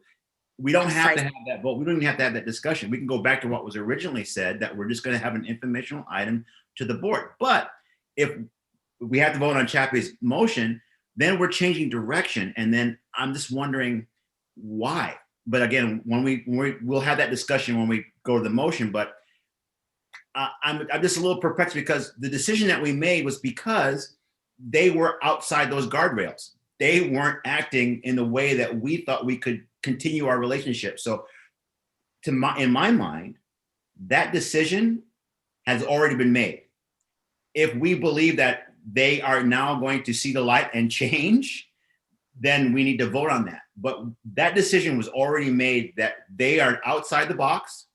They're not going to get inside the box. We are going to separate. Okay. Margaret, and then Chappie, I do want you to clarify your motion after Margaret. Huh? Okay. Thank you. Yeah, so I agree with Rich. I do think I took the motion as us changing direction, which is, fine. I'm actually open to it. I think it's worth a little bit more time. Like, I personally would like to have more conversation. Like, I don't think because of the holidays and whatnot, we've really been able to have a full depth in conversation about what the issues are, hear from the ad hoc committee, roundtable committee, their response. I want to see if we can come to agreement or not. So I'm open to that. But in terms of what we're voting on and deciding, I think if, what we said in June, and we took a vote of the executive committee, I believe, to say we were going to exit, or we wanted an exit strategy because we were going to separate. So if we're going to change that, then we do need to make that a formal vote that we are, and it could be a recommendation to the full board that we continue to work with the ad hoc committee or the roundtable, now understanding that they don't seem to have other options, and we will, continue to work with them. And I would like to put some kind of time frame, actually 3 months, 6 months, whatever, to see if we can work out our, concerns and then come back to the full board with the final recommendation. Chappie, if you could just clarify your motion, and then I do need a second if we are going to continue conversation on this. Okay, so to clarify my motion is for the executive board to form an ad hoc committee to work with the roundtable to identify how we can mitigate the issues that we've raised in our letters, and then make a decision based on what they come back with in terms of whether we move forward or not in being their fiscal agent. And I want to I'll second it. I can make a friendly amendment though, Chappie. I like Margaret's suggestion about putting a timeline on it. I was thinking 3 months would be. So if you accept that friendly amendment, I'll second it. Yes. Okay. And then also another part of the motion was to have the informational presentation on the 14th. Does it have to be part of the motion? Maybe not. But I thought I'd throw it in there anyway. Second. All right. Okay. Andy, you're on mute. I just want to make sure that Auden and Shantine and I are clear about what the motion is. For the executive board to create an ad hoc committee to work with the SCSC roundtable in how to mitigate the issues that we have identified in the letters. Mm-hmm. And then to make a decision whether to continue in supporting and being the fiscal agent for the roundtable. Is that clear? There was a timeline that was just put on it. 3 months. 3 months. And do you want, and the ad hoc committee will report back to the executive board and the board in 3 months? Yes. Okay, so I'm going to look to the, and any questions on the motion? And was the informational part for the meeting this month as part of that motion? Yes. Okay. So that there will be an informational presentation by the ad hoc committee? By the roundtable ad hoc committee. Yep. Okay, and then, Andy, are you done? Yeah, I'm done. Laurel? Excuse me, thank you. Mayor, I just would suggest that in the typed version of the motion that says make decision as to whether to continue as a fiscal agent, As I heard Vice Mayor Jones say that would come at a later time for the executive board, as opposed to that being a decision that the ad hoc comes up with. That's a good catch. Yes. Thank you. Okay, any questions on the motion? No, this motion was a team effort. Rich, your hand is up. I don't have a question. I just was discussion on the Oh, motion. yeah, please, Appropriate time? please. Is this appropriate time for that? Oh, yes, please, go ahead. So I'm not going to support the motion. And the reason why I'm not going to support the motion is because of the fact that there was a letter that clearly stated the issues that we had with the roundtable. They were not addressed. We made the decision to separate. And I believe the only reason why they're now willing to address the issues that we had was because they can't find another fiscal agent. That to me is not good motivation for a good working relationship. So that's why I don't see this progressing in a way that I think will be fruitful for our continued relationship. So I'm not going to support the motion. All right. Thank you. Would anyone else like to share their thoughts on the motion? Auden's hand is up too. Oh, Auden, I'm sorry. Maybe about the motion, or maybe Auden didn't mean to. I just wanted to confirm that what's written on the screen is okay with everyone.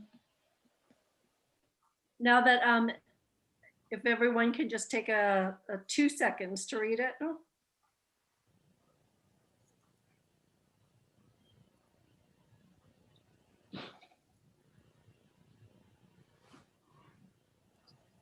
Okay. And so I think I appreciate, I'm going to share my comments since we're all going around. I appreciate, Rich, your concern. I think we all share that concern. I think the reason why I'm actually inclined to support it is that we are not making that decision yet. And if there are certain guardrails, I think is what the word we kept using, like the Brown Act and the legal, that our legal counsel insists on and they agree to, I think that may address some of the issues. But again, I'm inclined to support 3 more months of this discussion. And I'd be curious to see how my other colleagues feel about this, or if no one else has any comments, I say, let's just call a vote. Okay, I don't see any other hands raised. Auden, if you could just, oh, I'm sorry, Larry. Yes. I'm sorry, Larry, your hand is raised. That's fine. So yeah, so I'm supporting the motion. Although, I still question whether or not we really need to make that motion, because we're not directing that we're going to that we've made a course correction. I do think that we're entertaining that, and I do think that if it doesn't work out, the 3 months, we're basically back to where we were a year ago, post the time running out, so that conceivably at that point, we stop being the fiscal agent for the roundtable. So it's with that understanding that we have made a decision, and whether or not the guardrails, whatever they might be, would suffice to kind of get rid of some of the issues that we had in 2020. So from that standpoint, it's like I would have almost preferred to just kind of hold off and let's do some discussion before we make the motion, but I will support that motion. I do think that, evaluating whether or not this can be made into a working relationship is important. So I'll be supporting it. Thanks. And I do have a quick question actually of Shantine and Andy as staff. We still have to address 3 more months of, are we charging or not? Can we do that regardless of this motion? Do you mean to pass a motion at the January 14th meeting regarding payment? Well, currently, during the pendency of our, the prior 6 months and going forward, we're still the fiscal agent. So that is still the decision that you all can render, bring before the board next next meeting, because that is still a very live and active question about whether or not, as we are the fiscal agent, and will continue to be that during that next 3-month period of exploration. That's times when there will be obviously, Andy doing some work, whatever other administrative fees that continue on, those are going to continue to exist. They're not on hold. So I think that question of either reimbursement or forward pay is still very live and is something that you may want to consider agendizing at the board meeting, if that's something that you all want to do, because that question still is active and still is important. Yeah, and I hate to throw that in there, but that's the thing that weighs over me. It's like we have 3 months, and that's 3 more months of resources that is being basically continued to go in this direction when there's no resolution on is this going to continue or is this not? And that's weighing on me. And anyway, I think the issue that the auditor raised with us is that the issue is that 7 of our jurisdictions as members of the Cities Association are not members of the roundtable. And so our members who are not members of the roundtable are subsidizing the roundtable. yeah. And again, that's the issue that concerns me overall. And Los Gatos is not part of the roundtable, and I do feel like Los Gatos Resources is going into this. So, okay, yes, Nisa. Just a quick question, Marika, because I can't remember. Is this so the cost recovery, are we going to go back to a certain date in time and seek reimbursement from the roundtable, or is this a decision where effective February 1st going forward, they're going to pay for certain things? And correct me if I'm wrong, Andy, the audit just identified that, did not specify whether we go backwards or if this continues, we charge. And I think the reason being, there was an assumption of an exit. And so the idea is if there's a separation anyway, there's no point in bringing this up. So I think that's where the audit landed. Andy, am I correct? The audit stated if we separated that we should discuss cost recovery. And it also said that if we continued that we should charge for the administrative costs. We should create an arrangement. So that to me, again, you talk about buckets, Mariko. It's a 3-part, if not more, discussion. One, it's whether or not, regardless if we're going to separate or not, if looking backwards, we do want to recover some of the costs that we incurred on behalf of the roundtable. And if we do want to seek that recovery, looking at that itemized list, which of those do we want to seek recovery for? And then the separate discussion is going forward, assuming we continue the relationship, which we are for at least 3 months, do we want to start having the roundtable pay for those things directly? And if we do, again, on that list going forward for the next 3+ months, which of those things do we as a board want to have the roundtable pay for directly? Yeah. So that conversation is a little bit difficult because they're not a legal entity. They can't have a bank account, so they use our bank account, and then we pay the bank fee. And they can't get insurance, and so their insurance comes through us, and so it's joint insurance. So it's not like they could go and pay the bill directly. We're absorbing administrative costs, and so most times when people offer us fiscal sponsorship, or it is you charge them a percentage or a fixed fee. So that would be of that discussion when you want to talk about fiscal recovery or moving forward. And so you just need to let me know when you would like to have that discussion, if you would like to have that discussion. Chappie? Yes, so a couple of things. One is, are we discussing having this vote or decision made on the 14th?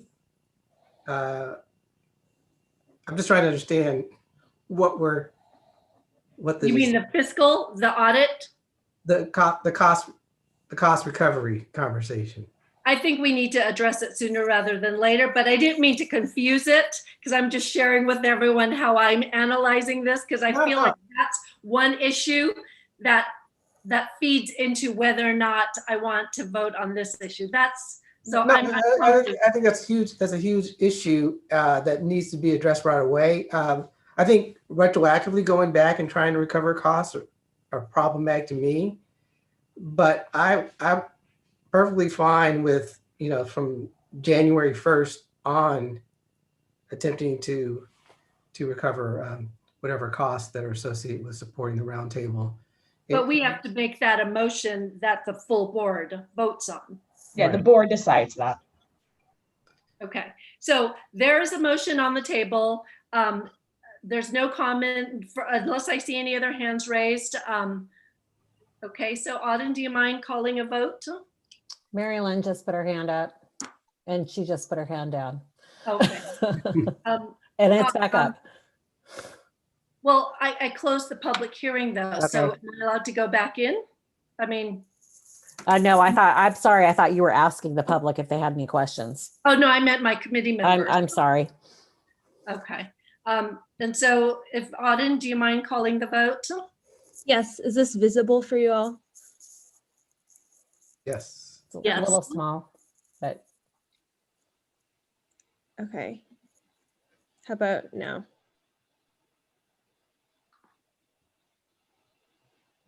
Yes. Better now? Okay. So we will start with Vice Mayor Jones, Aye. Mayor Abakoga,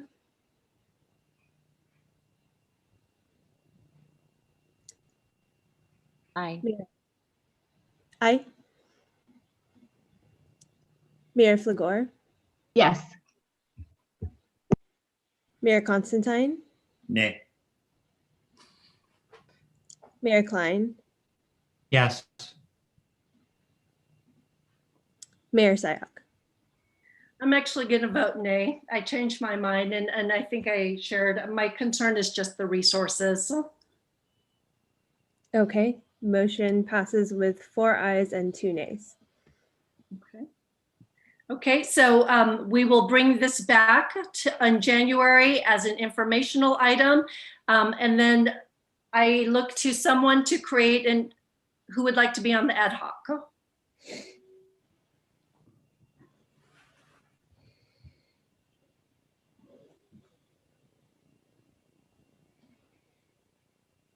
Does it make sense, Mariko, because you and Chappie have already been working with the roundtable to continue as the ad hoc?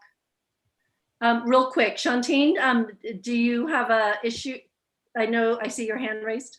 No, it was slightly facetious, but not entirely, just to suggest that for the ad hoc, obviously I know that you guys have been keeping me in the loop and everything, but for budgetary concerns, I would be very happy to help with this venture. I just know that obviously, my budget is so limited. So I just wanted to say that I'm fully in support of assisting with this, and I'll make sure that Andy knows, to the extent that I do, how much time that might commit. But of course, it's up to you all how you want to use me as a resource. Okay. I'm looking at this time, we're at 5:06 and I'd really like to, I promise you guys an hour, we're now at 2. So what I'd like to do is I'm going to strongly ask everyone to volunteer. And if I could get 2 people to volunteer, and if not, I'm actually I'm gonna call on someone. Larry, I saw your hand up. Okay, Larry's one. Who's the second? I'll do it. Thank you, Chappie. Okay, so I don't think we need a motion on that. And then if we could just go to number 6, actually, Vice Mayor Jones, that was something that you had asked that we put on, and this was creating a discussion on appointment and recruitment for city selections committee appointments. Yeah, so that came out of a request from Liz Gibbons, who had some concerns about the process and how, in the timing and how people were selected. So she asked me if I could put that on the agenda to have that discussion. Okay. And it is, we are planning, if you look at item number 7, that is going to be on the agenda. This is what we had so far. But again, given we've spent so much time just on roundtable, what I'd love to do is, if there's no urgency, if we defer that to another time, so that as we look at number 7, we really focus on priority setting, the VTA issue since it's time sensitive, and then the roundtable, and then update on organizational status. I don't mean to rush everyone, but if we can just focus on that for next week, I think we'll have a manageable meeting. I'm right there with you. Okay. And then if there's agreement on that, do we need a motion on the agenda, Andy, or? Okay. Okay, and then if I can, I'm going to look to both Andy and Laurel. If either of you have reports, Andy as Executive Director, and Laurel, if there's anything from city managers that that needs to be conveyed. The only thing that I was going to let you know is that Mariko and I are going to host an orientation next week on Tuesday at 11:30. We have received requests from staff at various cities asking if members who have not been appointed may attend the orientation so they can learn about the cities association. So I have said, yes, that is fine.